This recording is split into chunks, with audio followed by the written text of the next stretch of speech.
नमस्कार दर्शकों, आप देख रहे हैं भद्रकाशी दर्शन चैनल और मैं हूं मोहित कोतवाल। आपको मणि महेश यात्रा की ढेर सारी शुभकामनाएं और जो हमारे यात्रु यात्रा करने जा रहे हैं उनको भी ढेर सारी शुभकामनाएं। आपकी यात्रा जो है मंगलमय हो और भगवान भोलेनाथ का आशीर्वाद आप सबके ऊपर बना रहे। आज ये यात्रा भद्रवाह से जा रही है मणि महेश तक। ये यात्रा जो है, इस यात्रा को छोटी यात्रा हमारे भद्रवाह में कहा जाता है और जो हमारी एक यात्रा जाती है बड़ी यात्रा, वो जाएगी। उसका स्नान जो होगा वो नाग पंचमी पे होगा। ये जो आज छोटी यात्रा जा रही है, ये यात्रु इसलिए भी पहले जाते हैं क्योंकि इन्होंने वहाँ से आके कैलाश कुंड का जो है दर्शन करने होते हैं। भद्रवाह में जो कैलाश कुंड है वहाँ जाना होता है। जो बड़ी यात्रा है वो उसके बाद जाती है। वो यात्रु जो हैं वो कैलाश स्थान के पर्व पे जो है वो नहीं पहुँच सकते, इसलिए दो यात्राएं जो हैं वो भद्रवाह से जाती है। एक छोटी यात्रा ये वहाँ पे जन्माष्टमी के शुभ दिन पर स्नान करेंगी और जो बड़ी यात्रा है वो नाग पंचमी के दिन वहाँ पे स्नान करेंगी। चलिए मैं आपको दिखाता हूँ कि यहाँ पे जो यात्रा है लक्ष्मी नारायण टेम्पल, जिसको कि भद्रवाही भाषा के लोग, भद्रवाही लोग वजीरों का मंदिर भी कहते हैं।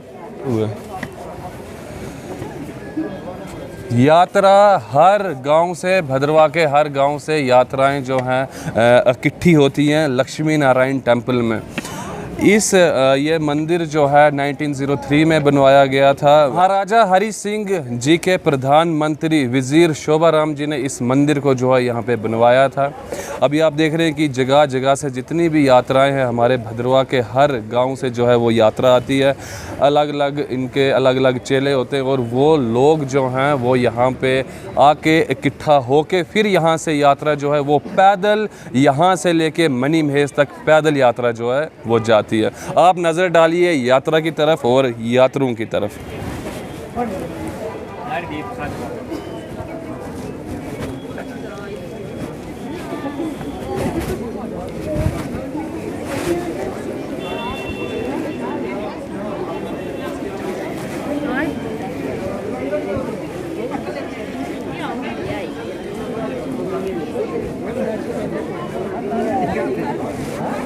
आप यहाँ पे देख रहे हैं लंगर का भी जो है वो यहाँ पे आयोजन किया गया है। लंगर यहाँ पे लक्ष्मी नारायण टेम्पल में जो है यात्रियों के लिए लंगर लगाया गया है ताकि जो दूर से यात्रु आए हैं पैदल चल के वो यहाँ पे भोजन ग्रहण करें और फिर आगे का सफ़र जो है अपना वो शुरू करें। आप अभी ये जो दृश्य है ये आप देख रहे हैं लक्ष्मी नारायण टेम्पल वजीर मंदिर के।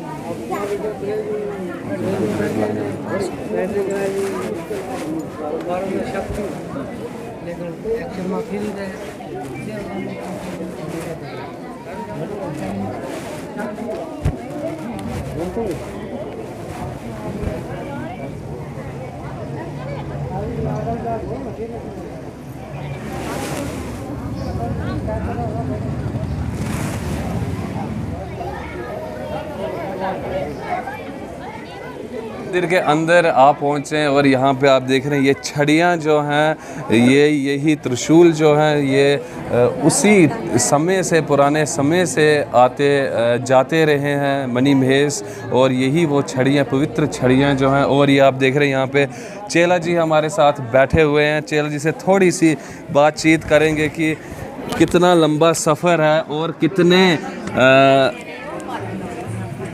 दिन लगते हैं आपको वहाँ पे पहुँचने। अभी हमारे साथ हैं प्रदीप कुमार जी जो कि भगवान भोलेनाथ जी के चेले हैं और तीसरे साल जो है यात्रा लेके मणि महेश जाते हैं।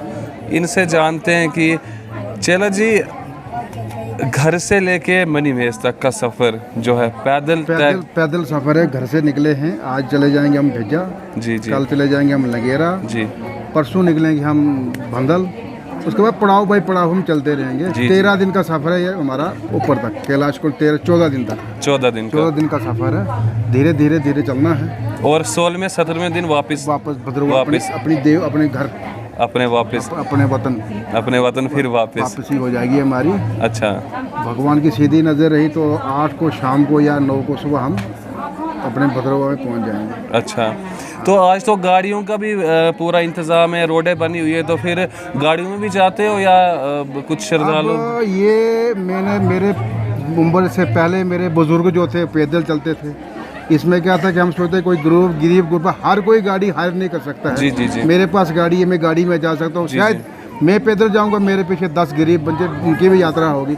मेरा कारण ये है कि चलो मैं पैदल चलूंगा, 10 लोग मेरे साथ चलेंगे, ताकि उन बेचारों गरीबों की भी मेरे पीछे यात्रा हो जाए।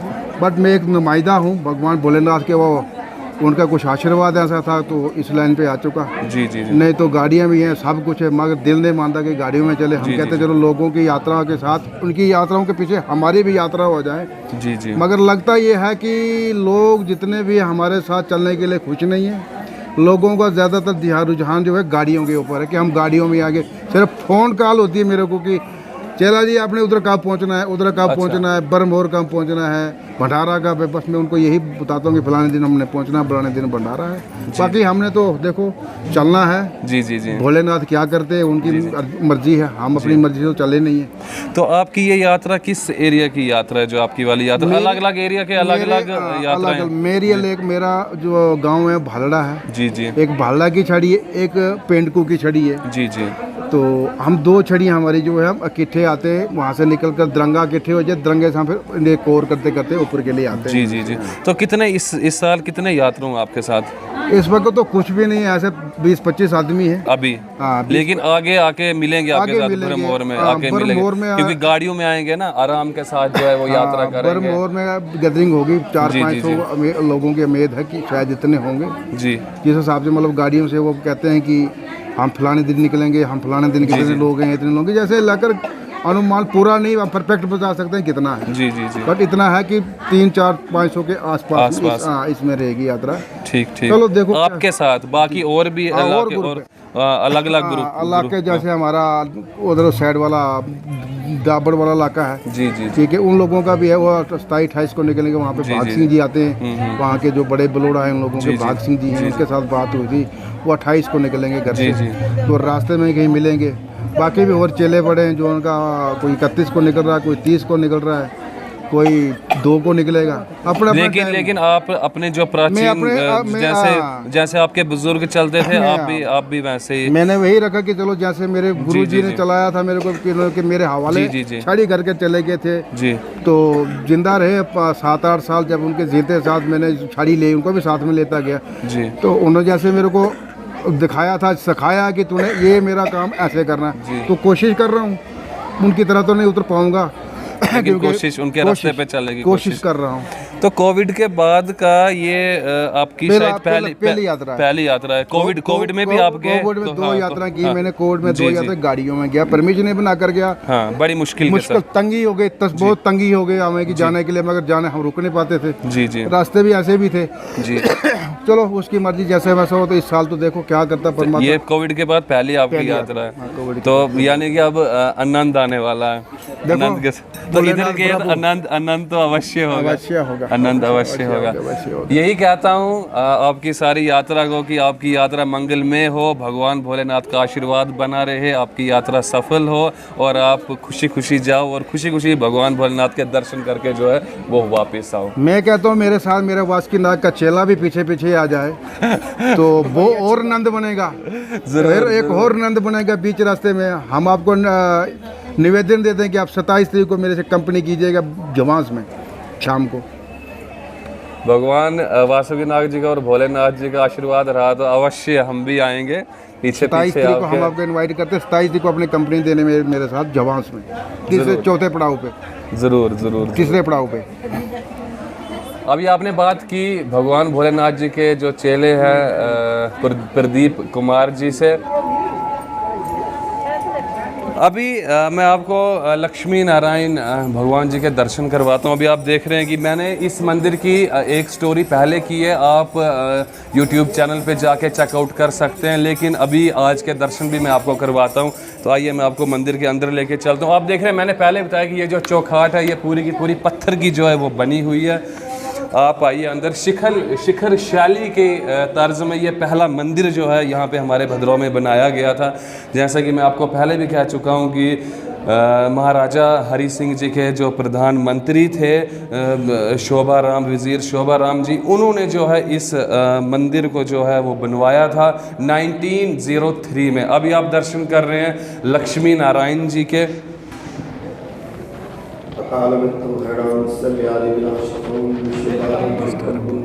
अभी आप दर्शन कर रहे हैं गणपति भगवान जी के। ये जो मूर्ति है, जब आप मंदिर के अंदर आते हैं तो आपकी दाहिनी तरफ ये मूर्ति, और इस तरफ आप दर्शन कीजिए सूर्य भगवान जी की जो ये मूर्ति है। आप अभी दर्शन कर रहे हैं भगवान सूर्य देवता जी की ये मूर्ति है।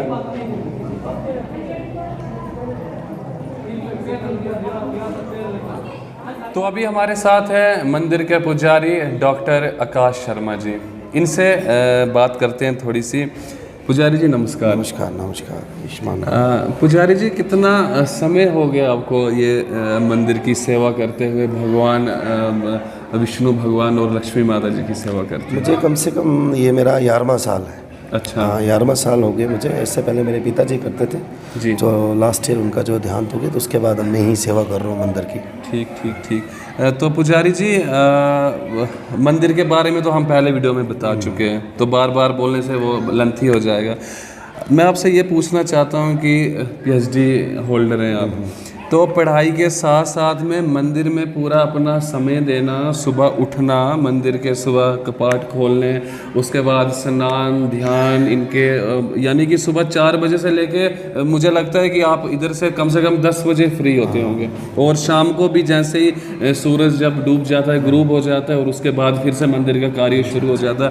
तो ये 11 साल आपने अपनी पढ़ाई के साथ साथ में पढ़ाई का समय भी तो सुबह 4 बजे ही होता है। उसी समय आदमी का जो ब्रह्म मुहूर्त में जो आदमी का दिमाग होता है वो ज़्यादा ऑब्जर्व करने की शक्ति रखता है।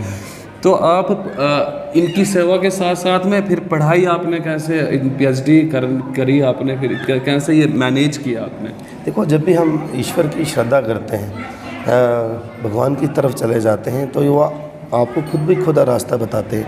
तो अगर मैं कहूँ कि 10-11 साल जो मैं इनकी सेवा करता हूँ, तो ऊपर वाले ने मुझे जो है अपनी तरफ जो स्टडी की तरफ खींचा कि पढ़ना कैसे है। उसके साथ साथ जो पहले, अगर उससे बिफोर हम बात करें, तो हम उतने शास्त्र की तरफ नहीं थे, लेकिन प्रभु की जब शरण में आए तो ऑटोमेटिकली इन्होंने हमें गाइड किया, रास्ता दिखाया कि आपको कैसे पढ़ना है, क्या पढ़ना है। इवन कि अभी भी ये जो बच्चे हैं मेरे साथ हैं, ये भी सेवक, हम मिलके सेवा करते हैं मंदिर की, तो हम साथ में शास्त्र भी पढ़ते हैं और अपनी जो एकेडमिक्स हैं, जैसे अभी मैंने एकेडमिक्स जो हैं, जैसे अभी रिसेंटली PhD जैसे हूँ मैं, डॉक्टरेट हूँ, तो उसके साथ साथ भी अभी कंटिन्यू हम स्टडी करते हैं। बहुत हमारे पास अगर आप देखेंगे तो डिफरेंट प्रकार के शास्त्र हैं। शाम को हम जो है भजन कीर्तन, आरती के अलावा जो महाआरती होती है, उसके अलावा भी हम भजन कीर्तन करते हैं। तो मैं और लोगों से भी अनुरोध करता हूँ कि इस मंदिर में आइए। बहुत एक हमारा कल्चर, इस मंदिर की जो इम्पोर्टेंस है उसको फॉलो कीजिए। अब जब आप प्रभु की शरण में जाओगे, वो आपको अच्छे रास्ते ही लेके जाएगा।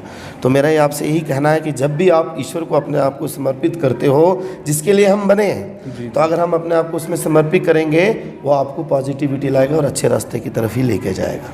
पुजारी जी, मैंने देखा कि यहाँ पे जो है बच्चे, यूथ जो है काफ़ी आता है यहाँ पे, और आप उनको पूजा की मतलब कि जो विधि विधान के साथ में आप उनको और भी शिक्षा जो है वो प्रदान करते हैं। मैंने देखा, मैं आता जाता रहता हूँ यहाँ पे, तो लड़के, यूथ, कॉलेज के बच्चे आते हैं आपके पास, बैठते हैं, आप उनको ज्ञान की बातें, कैसे आप इन बच्चों को अपने कल्चर की तरफ मोटिवेट कर रहे हैं? अभी पिछले ही दिनों आपने कहा कि जो हमारा cultural instrument and whole base, तो आपने कहा कि मैं वो ला रहा हूँ, कोई बजाने वाला आदमी आए जो बच्चों को सिखाए। तो आप कैसे ये सब कुछ मैनेज करें? और बच्चों को, यूथ को इकट्ठा करना इस समय में मुझे लगता है कि सबसे मुश्किल काम जो है, मुश्किल कार्य, यूथ को इस तरफ लगाना जो है सबसे मुश्किल है। तो कैसे ये क्या है आपकी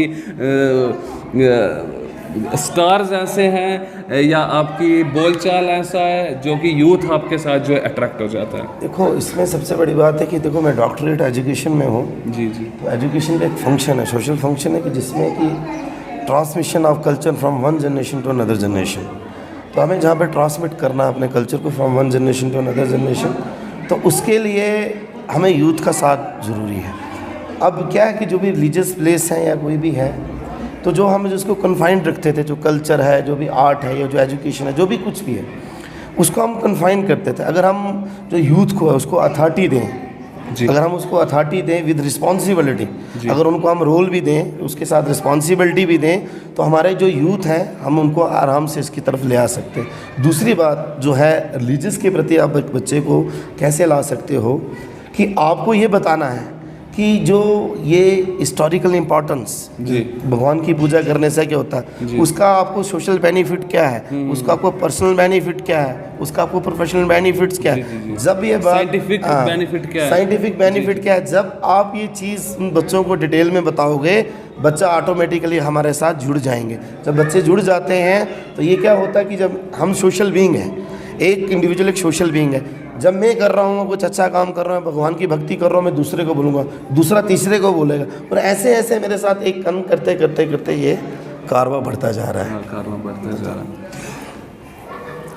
तो अभी आपने बात की लक्ष्मी नारायण मंदिर के पुजारी डॉक्टर आकाश शर्मा जी के साथ। अभी आपको जो यात्रा मणिमहेश यात्रा जा रही है उसकी भी पूरी की पूरे विजुअल्स जो हैं वो दिखाने की कोशिश। तो अभी हमारे साथ हैं सनातन धर्म के प्रेसिडेंट वरिंदर राजदान जी। इनसे पूछते हैं कि यात्रा को अभी यात्रा जारी है मणिमहेश की तरफ, तो अभी परमिशंस वगैरह बनाई गई, तो कि ये क्या प्रोसीजर रहा इनका, और जो यात्रु बाद में जाएंगे उनका क्या प्रोसीजर रहेगा, क्योंकि दूसरी स्टेट में जो है यात्रा जाती है तो उधर के उसके साथ आपका बातचीत हुई, वहाँ के जो प्रशासन के साथ आपकी बातचीत हुई, तो क्या बात हुई और इनको पूरी वहाँ पे जो है सहूलियत मिलेगी या नहीं मिलेगी? धन्यवाद मोहित जी। तो जैसे आपने बताया कि आज मणिमहेश यात्रा 2023 की पहली छड़ी जा रही है, और ये छड़ी जो आज यहाँ से प्रस्थान करेगी भिज्जा के लिए, ये पैदल जाएगी ये छड़ी, और ये मणिमहेश तक पैदल ही जाएगी। ऊपर दर्शन जहाँ डल तक ये पैदल जाएंगे ये लोग, और ये लगभग भरमौर पहुँचेंगे 5 तारीख को, 4 को, और 2 दिन वहाँ रहने के बाद ऊपर डल के लिए प्रस्थान करेंगे। तो ये जहाँ तक परमिशन का सवाल है, इस बार परमिशन जो कोविड में जो परेशानियाँ थी वो नहीं है, परमिशन वगैरह जो है इनकी बन गई है जितने भी यात्री आज जाएंगे। लेकिन एक लास्ट टाइम आज सुबह मैसेज आया एसडीएम सलोनी का। एसडीएम सलोनी ने एक मैसेज किया कि जितने भी यात्री यहाँ से जा रहे हैं और यहाँ से यहाँ हमारे जे.एंड.के स्टेट से, उनका रजिस्ट्रेशन वहाँ होगा और वो यहीं करवा रहे हैं अभी लोग। वो मैसेज मुझे एडीसी भद्रवाह ने फॉरवर्ड किया और यहाँ वो लोग अपनी रजिस्ट्रेशन करवा रहे हैं। इन केस अभी मेरी फ़ोन पे बात हुई एसडीएम सलोनी के साथ, उन्होंने बताया कि अगर कोई रह भी जाएंगे लोग, अगर कोई लोग यहाँ रजिस्ट्रेशन करवाने में रह जाते हैं तो वहाँ भी काउंटर खोलेंगे वो। अच्छा, सलोनी में जी। जो लोग रजिस्ट्रेशन करने के बिना रह जाते हैं तो कल वहाँ सलोनी में भी रजिस्ट्रेशन करवा सकते हैं। जब भी वहाँ सलोनी पहुँचेंगे वहाँ काउंटर खुला होगा। सलोनी में वैसे भी इनको रात एक काटनी है, ठीक है, वहाँ इनका पड़ाव है, तो कोई परेशानी नहीं है। बाकी एसडीएम वहाँ डीसी चंबा से भी मैं बात करूँगा उस बारे में, क्योंकि पिछले बार भी थोड़ा परेशानी हुई थी कि वहाँ जो है हमारे उस परिक्रमा में भरमौर 84 में, उसमें कुछ लोग जो है वहाँ वो दुकानें वगैरह इतनी लगा देते हैं कि इनको परेशानी होती है वहाँ परिक्रमा करने में और बैठने में भी बड़ी रात्रि विश्राम करने में बहुत परेशानी पिछले साल भी आई थी, क्योंकि वो कमर्शियल कर दिया उन्होंने सारा, और उसमें वो लोग अपना पैसा लेने के लिए वहाँ जो भी अथॉरिटी है पैसा इकट्ठा करने के लिए पूरा पंडाल जो है वो दे देते हैं, वो सबलेट कर देते हैं, किराए पे दे देते हैं। इनको पिछले साल भी परेशानी आई। तो मैं कल ही डीसी चंबा से भी इस सिलसिले में बात करूंगा कि यहाँ से जितनी भी यात्राएं आएँ उन्हें विश्राम के लिए वहाँ उनके लिए स्थान जो है वो निश्चित किया जाए। तो यहाँ से निकलेगी जो लोग, हाँ, दूसरी छड़ी जो वो गाड़ियों पे जाएंगे यहाँ से जी, लोग, जी। उसमें इधर अपने भेला से, इधर ये अपने सेंगई हिमोद से, ये बहुत से लोग जा रहे हैं। उनकी लिस्ट जो है वो एडीसी भद्रवाह को मैंने दे दी है, जी, और जी। उनकी गाड़ियों के नंबर्स वगैरह सब उनको वो दे दिए हैं, लेटर उनको लिख दी गई है। जी। अब उन्होंने एडीसी भद्रवाह ने ये इंफॉर्मेशन दी है कि वो अपने जितनी भी कमर्शियल गाड़ी, प्राइवेट गाड़ी नहीं, अपनी पर्सनल गाड़ियों के लिए नहीं है ये, जी, जी। जिनकी कमर्शियल गाड़ियां हैं वो ऑनलाइन वो करवा लेंगे ARTO डोडा से। जी, वो ऑनलाइन जो भी है उनके पेपर्स हैं वो बनवा के, उसके बाद वो सारे पेपर्स मैं एडीसी भद्रवाह को दे दूंगा जी, जी। 2-4 दिनों में। तो वो सबकी परमिशन जो है इकट्ठी ही बन जाएगी। जी, तो जी। वो लोग सब लोग जो है फर्स्ट को जाएंगे, फिर उसके बाद नेक्स्ट फेज़ है, फिर वो जी, जी। 15 से वो जो है जो बड़ी यात्रा जिसको बड़ी कहते यात्रा हैं, के जी, जाते जी, हैं, वो जी। राधा अष्टमी के दिन जी, लिए जी, जाते जी। हैं। तो वो उसके बाद जाएंगे लोग। फिलहाल फर्स्ट सेकंड के लोग जो है वो काफ़ी जा रहे हैं, वो गाड़ियों से जाएंगे। राजदान साहब, अभी आपने देखा कि हाल ही में काफ़ी बारिशें, काफ़ी भूकंप भी आए, बारिशें भी आई, रोड की काफ़ी खस्ता हालत हुई, और हिमाचल प्रदेश में ज़्यादा जो है आपदा जो है ऊपर वाले की तरफ से हुई, और काफ़ी रोडों की खस्ता हालत। अभी सुनने में आ रहा है कि रोडें ख़राब है, तो आपकी बात तो एडमिनिस्ट्रेशन के साथ हुई है, तो हमारे व्यूवर जो आगे जाने वाले लोग होंगे उनके लिए आपकी बात हुई होगी कि रोडों का क्या है, रास्ते वगैरह, जो पुल वगैरह सब ठीक ठाक हैं या कुछ प्रॉब्लम हुई है? यहाँ से चंबा तक जो रोड है वो बिल्कुल ठीक है। जी, जी। चंबा से आगे प्रॉब्लम है, क्योंकि बारिशें बहुत ज़्यादा हुई हैं चंबा टू भरमौर, और वहाँ से थोड़ा आगे जहाँ तक गाड़ी जाती है परेशानियाँ हैं।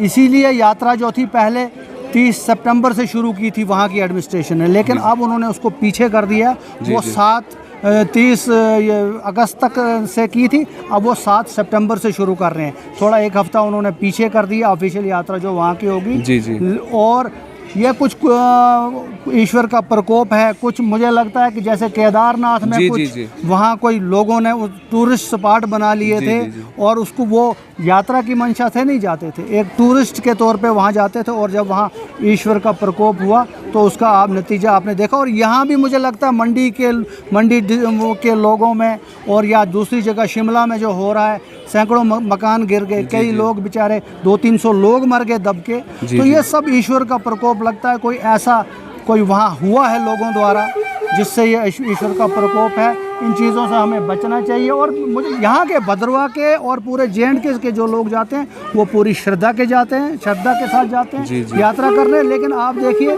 जब भी आप जाएंगे वहाँ मणिमहेश, तो पंजाब से जो लोग आते हैं उनमें श्रद्धा नाम की कोई चीज़ नहीं होती। वो सिर्फ एंजॉय करने आते हैं और टूरिस्ट बन के आते हैं। उन्हीं चीज़ों का ये रिज़ल्ट हमें कुदरत जो है उसका जवाब देती है। इसलिए हमें जब भी जाना है यात्रा में तो पूरी श्रद्धा और नित्य नियम के साथ जाना चाहिए। अभी हमारी यात्रा देखिए, जो हमारी भद्रवाह की यात्रा चलती, तो पैदल यहाँ से लेके बूढ़े से लेके बच्चे तक पूरे के पूरे लोग जो हैं वो पैदल यहाँ से वहाँ तक सफ़र करते हैं। मुझे लगता है कि लगभग 150-200 किलोमीटर के करीब का सफ़र होगा मणिमहेश तक का। तो वो श्रद्धा का भाव ही है, वो श्रद्धा ही है, इसीलिए वो लोग यहाँ से लेके वहाँ तक पैदल जाते हैं। बच्चे जाते हैं, छोटे छोटे बच्चे जाते हैं। और आज तो अब गाड़ियाँ, पिछले कुछ वर्षों से ये गाड़ियाँ शुरू हुई, नहीं तो यहाँ से आपको पता है कि यहाँ से ही एक यात्रा, दूसरी यात्रा, सब लोग पैदल ही जाते थे और पूरी श्रद्धा के साथ जाते हैं। आज भी जो जा रहे हैं ये पैदल लोग, छोटे बच्चे हैं, महिलाएं हैं, कोई ईश्वर का इन पे आशीर्वाद रहता है, महादेव का। तो कोई किसी किस्म की दुर्घटना नहीं रहती है। लेकिन ये सब ईश्वर साथ साथ जो है वो जवाब देता रहता है। इसलिए हमें महादेव का आशीर्वाद साथ है हमारे लोगों के, ऐसे इसमें कोई चिंता वाली बात नहीं है। तो रास्ते वगैरह जो हैं तब तक सब ठीक हो जाएंगे जब ये भरमौर पहुंचेंगे। ठीक है। अभी आपने बात की सनातन धर्म के प्रेसिडेंट वरिंदर राजदान जी से। आपको पूरी की पूरी यात्रा के विजुअल जो है वो दिखाने की कोशिश। लक्ष्मी नारायण टेम्पल से अब प्रस्थान कर रही है भिज्जा मंदिर की तरफ। अभी आप देख रहे हैं चेले जो हैं अपने जो भगवान भोलेनाथ जी के जो चिन्ह हैं उनको उठा के जो है आगे का सफ़र जो है वो शुरू करना। आप देख रहे हैं अपनी कल्चरल ड्रेस पहन के, अपना जो कोट ऊन के जो कपड़े हैं वो पहन के, टर्बन पहन के जो है भगवान भोलेनाथ के चिन्ह जो है अपने कांधे पे उठा के जो है यात्रा आगे मणिमहेश की तरफ जो है वो बढ़ती जा रही है। आज रात को प्रस्थान जो है वो होगा भिज्जा श्री भगवान वासुकी नाग जी के मंदिर में।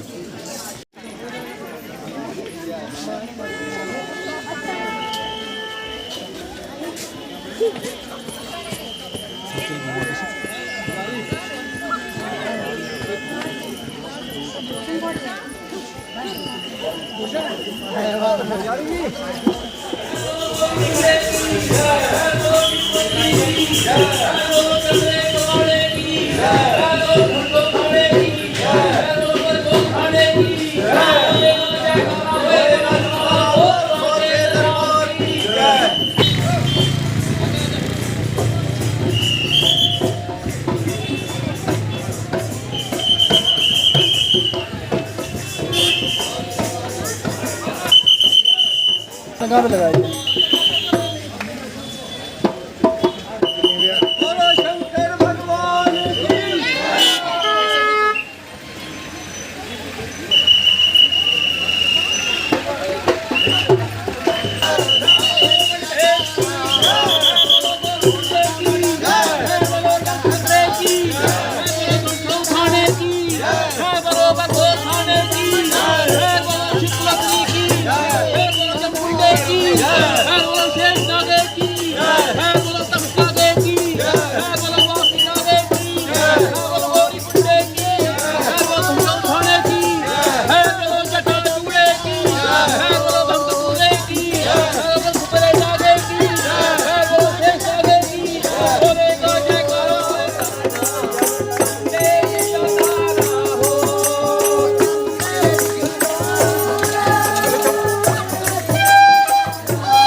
अभी आप सुन रहे हैं भगवान भोलेनाथ जी की अंजलियां, जो कि हमारे कल्चर का अहम भाग है।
प्रशासन ने सिक्योरिटी का भी जो है कड़ा इंतज़ाम जो है वो किया गया है। आप अभी देख पा रहे होंगे कि सिक्योरिटी का इंतज़ाम भी यहाँ पे अच्छे स्तर पे जो है वो किया गया है।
आप पहुंची है भेजा के गांव में। पहला पड़ाव आपने बचपन से यही सुना होगा, पहलो डेरो स्वामी भेजरे मंदिर लानो। तो वासुकी नाग जी के मंदिर के पास यात्रा जो है वो पहुंचने वाली है।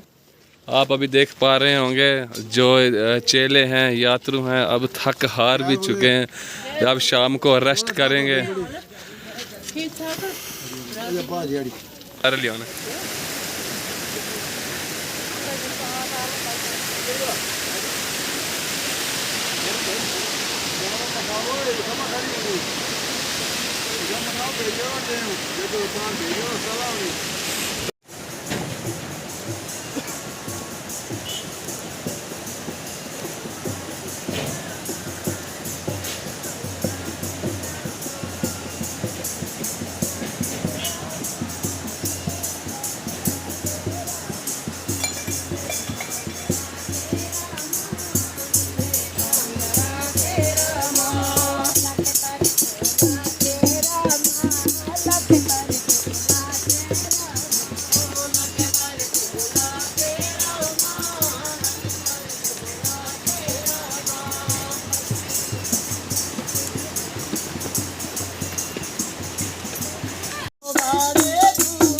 यात्रा पहुंची है भेजा श्री भगवान वासुकी नाग जी के मंदिर के पास।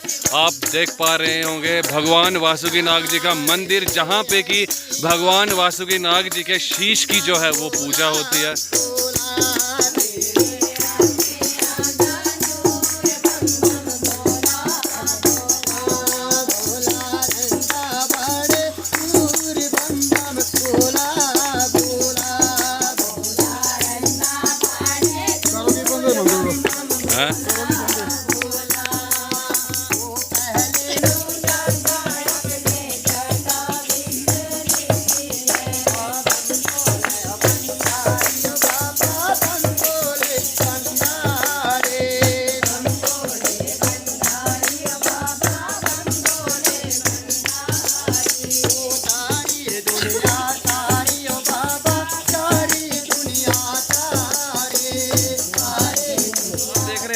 यात्री जो हैं सफ़र पूरा करके कम से कम आज इन्होंने 15 किलोमीटर का सफ़र पूरा करके अभी पहुँचे हैं। यात्रु जो हैं भिज्जा भगवान वासुकीनाग जी के मंदिर के पास।